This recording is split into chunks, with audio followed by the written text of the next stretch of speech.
Selamat pagi anak-anak ibu, bagaimana kabarnya? Semoga dalam keadaan sehat selalu ya. Hari ini kita akan mempelajari tentang muatan bahasa Indonesia. Tema 3, peduli terhadap makhluk hidup. Subtema 3, ayo cintai lingkunganmu. Sebelumnya kita awali dulu pembelajaran kita ini dengan berdoa. Dalam nama Bapa dan Putra dan Roh Kudus, amin. Puji dan syukur kami haturkan kepadamu ya Tuhan atas segala rahmat dan kasih-Mu yang selalu Engkau berikan kepada kami mulai dari malam hingga pada pagi hari ini. Terima kasih ya Tuhan, Engkau masih mengizinkan kami bernafas, melihat dan mendengar. Terima kasih ya Tuhan, juga kami panjatkan kepadamu atas perlindungan-Mu dan bimbingan-Mu. Dan saat ini ya Tuhan, kami mohon penyertaan-Mu dalam pembelajaran kami. Bukakanlah pintu hati dan pikiran kami, semoga apa yang kami pelajari hari ini dapat kami terima dengan baik. Inilah doa kami yang kurang sempurna ini kami haturkan ke dalam tangan-Mu dengan perantaraan Kristus Tuhan kami. Amin. Dalam nama Bapa dan Putra dan Roh Kudus. Amin. Baik anak-anak ibu, silakan dibuka buku bupenanya halaman 191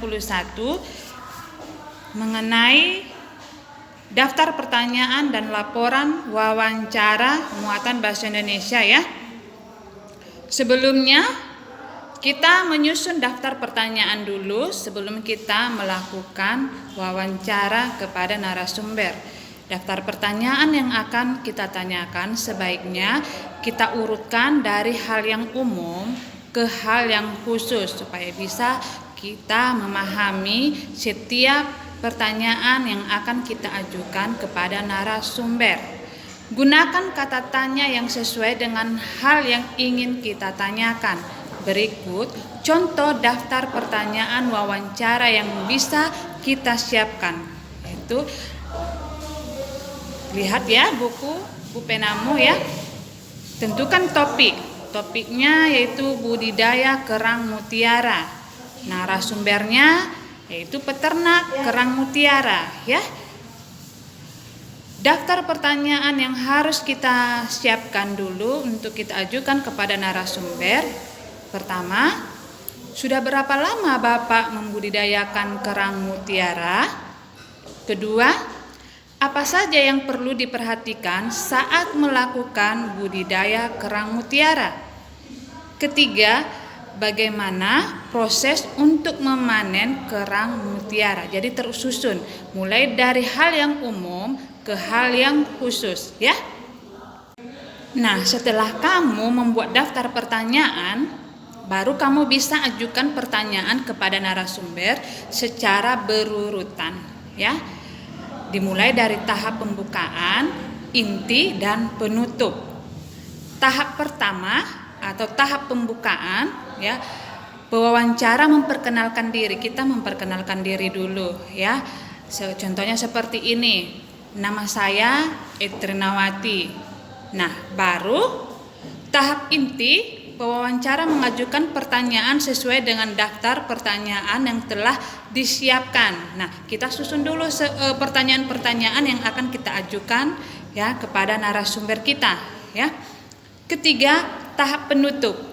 Pewawancara yang akan menutup wawancara harus memberikan kesan yang baik dan menyenangkan seperti mengucapkan terima kasih kepada narasumber ya. Jangan lupa mengucapkan terima kasih saat kita selesai mewawancarai seseorang supaya memberikan kesan yang baik ya. Setelah membuat daftar pertanyaan dan melakukan wawancara, yang harus dilakukan berikutnya adalah membuat laporan hasil wawancara. Laporan hasil wawancara sebaiknya memuat bagian-bagian berikut. Silahkan dibuka buku bupenamu 192 ya. Laporan hasil wawancara. Pertama, topik wawancara.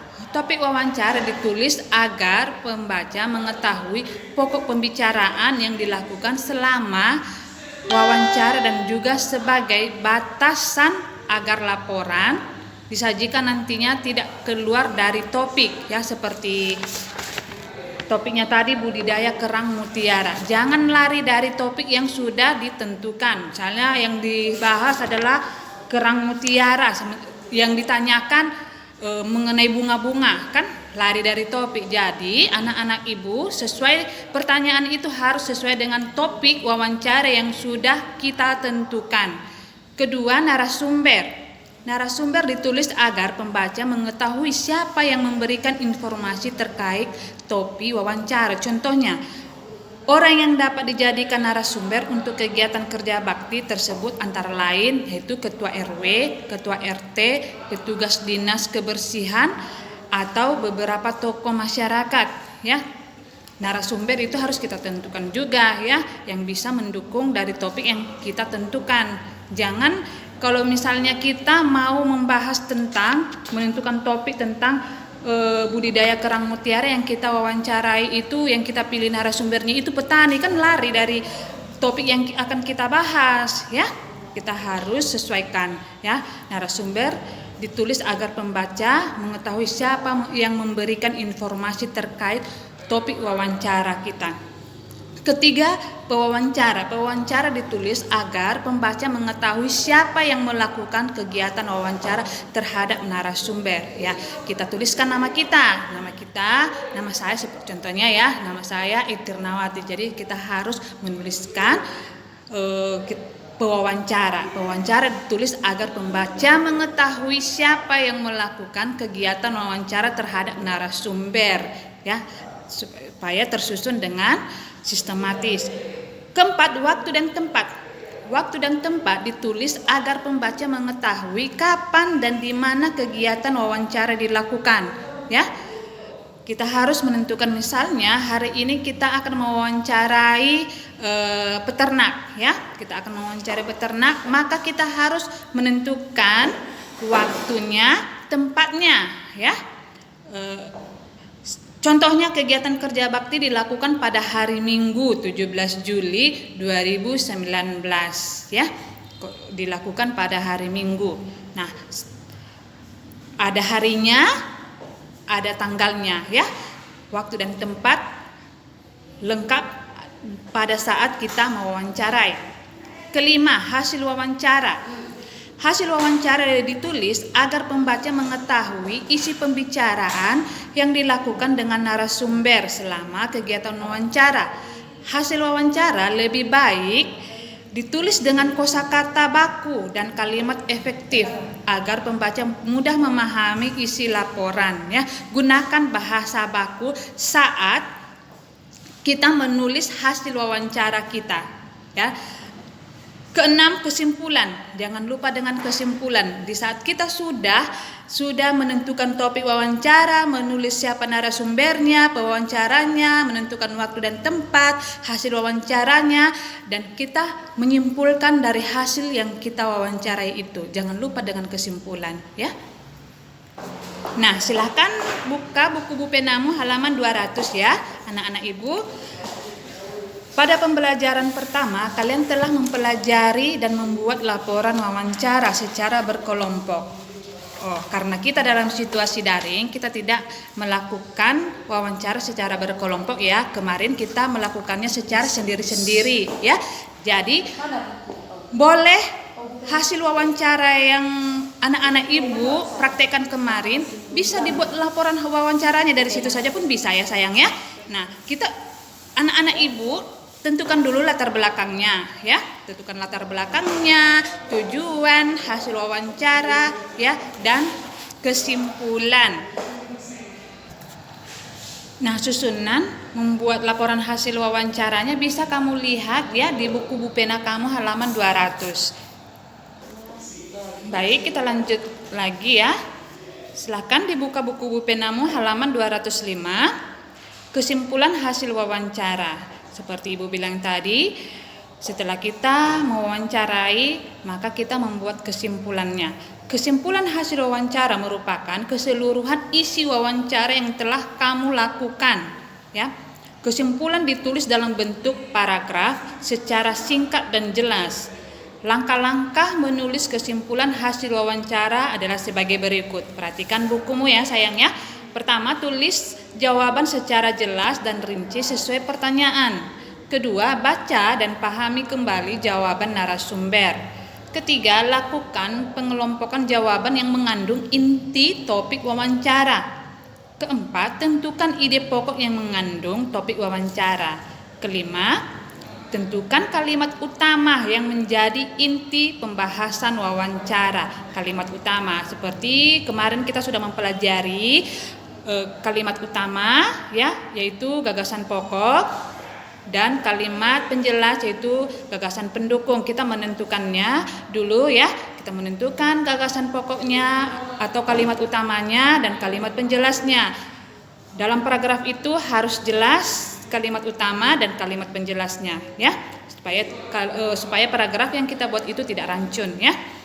Keenam, tentukan kalimat penjelas yang mendukung inti topik berdasarkan jawaban narasumber. Ketujuh, gunakan kalimat efektif agar kesimpulan tidak perlu panjang dan bertele-tele ya. Tidak terlalu bertele-tele, tidak terlalu panjang ya. Gunakan kalimat yang efektif. 8, gunakan bahasa baku sesuai kaidah agar mudah dipahami ya. Hasil wawancara sebaiknya dipastikan kebenarannya dengan cara meminta tanggapan atau saran dari orang lain, misalnya teman. Ya, bisa kita minta tanggapan dari teman kita supaya wawancara kita itu bagus ya. Hasil wawancara sebaiknya dipastikan kebenarannya. Nah, orang yang memberikan tanggapan pun ya harus bersikap jujur ya. Tidak mengada-ngada ya, tidak mengarang-arang ya. Memberikan tanggapan itu harus jujur ya. Kalau misalnya agak kurang bagus kesimpulan yang kita buat ya, dia harus jujur memberikan tanggapan. Nah, contoh cara memberikan tanggapan. Menurut saya pertanyaan tentang jumlah anggota komunitas peternak kambing Etawa tidak perlu ditanyakan karena tidak sesuai dengan topik wawancara, yaitu budidaya kambing Etawa. Nah, misalnya kan dari susunan wawancara kita itu ada yang salah kita membuat kesimpulannya, maka kita bisa meminta tanggapan kepada teman supaya bisa diperbaharui kesimpulan yang kita buat ya. Nah, kita lanjut ke presentasi laporan hasil wawancara ya. Setelah kita meminta tanggapan tadi kepada teman kita mengenai hasil wawancara kita, menentukan kesimpulannya ya, maka kamu bisa mempresentasikan laporan hasil wawancara kamu ya. Tujuan mempresentasikan laporan hasil wawancara ini adalah membagi informasi kepada orang lain tentang wawancara yang telah kita lakukan ya. Dengan presentasi kita dapat berbagi pengetahuan. Mempresentasikan laporan hasil wawancara dengan baik berarti menyampaikan isi laporan secara rinci dan jujur. Presentasi yang baik sebaiknya dilakukan dengan cara berikut. Silakan dibuka buku Bu Penamu halaman 210 ya. Pertama, membuka presentasi dengan ucapan salam. Kedua, memperkenalkan diri dan menjelaskan maksud dan tujuan melakukan presentasi. Menggunakan bahasa yang santun ya. Ketiga, menyampaikan laporan hasil wawancara sebaik mungkin. Keempat, menyampaikan materi atau hasil wawancara dengan jelas dan rinci. 5, cara menyampaikan boleh seperti bercerita ya. Boleh seperti bercerita. 6, hasil wawancara disampaikan secara komunikatif atau menggunakan bahasa yang mudah dipahami. Ketujuh, saat menyampaikan laporan sesekali perhatikanlah orang lain yang menyimak ya. Dengan kata lain, tidak selalu membaca teks ya. Bisa kita mempresentasikannya, bisa kita membaca, tapi jangan melulu kita fokus membaca ya. Kita bisa juga melihat teman kita, bisa melihat depan ya, supaya kita tidak melulu melihat teks yang kita bacakan, tetapi kita bisa melihat sekitar kita, depan kita juga ya. Kita memperhatikan orang lain yang menyimak hasil wawancara kita ya, yang kita presentasikan. Kedelapan, jika kesulitan untuk menghafal teks, sebaiknya kamu menggunakan catatan kecil berisi poin-poin hasil wawancara. Nah, ini di saat kamu presentasikan itu, nah tuliskan dulu ya poin-poin yang penting ya, poin-poin yang penting yang akan kamu sampaikan pada saat kamu presentasikan hasil wawancara kamu ya. Ke-9, presentasi diakhiri dengan ucapan terima kasih dan salam ya. Setelah selesai kamu presentasikan, jangan lupa mengucapkan terima kasih dan salam. Nah, baik anak-anak Ibu, sekian dulu materi bahasa Indonesia kita yang kita bahas hari ini ya melalui video pembelajaran kita secara online. Nah, silakan dibuka buku Penamu halaman 211. Di sini ada keterampilan portofolio ya.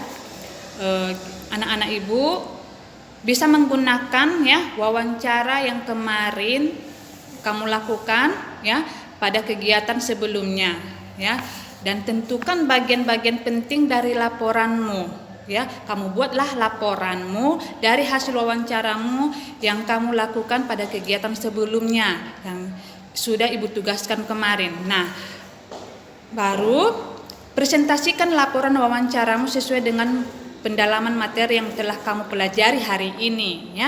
Kamu presentasikan melalui video saja ya, melalui video, dan kamu baca ya, kamu baca cara mempresentasikan hasil wawancaramu ya, walaupun dalam bentuk video yang kamu praktekkan, tapi tidak melulu kamu membaca teks ya. Kamu menjelaskannya seolah-olah kamu itu sedang berdiri di depan kelas ya, menjelaskan, dan teman-temanmu sedang memperhatikan atau menyimak hasil wawancaramu. Nah, ke-4, mintalah pendapat, kritik, dan saran dari guru teman-temanmu tentang presentasimu. Karena kita dalam situasi daring, jadi nanti videomu kamu kirim ke WA Ibu, dan Ibu akan memberikan pendapat dari hasil presentasimu itu ya. Ke-5, buatlah ringkasan mengenai presentasimu dan 4 orang temanmu dengan format sebagai berikut. Nah, ke-5 tidak usah ya sayang ya, karena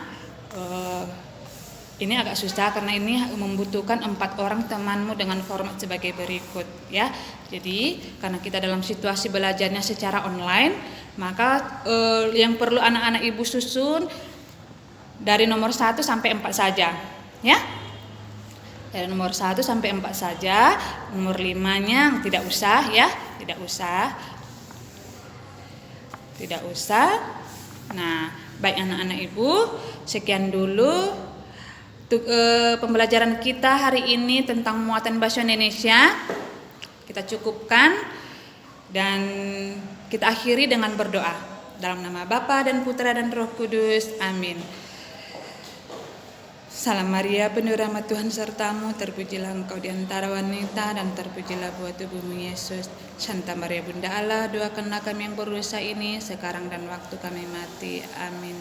Baik anak-anak Ibu, jaga kesehatan, jangan kemana-mana, tetaplah di rumah. Tuhan Yesus memberkati.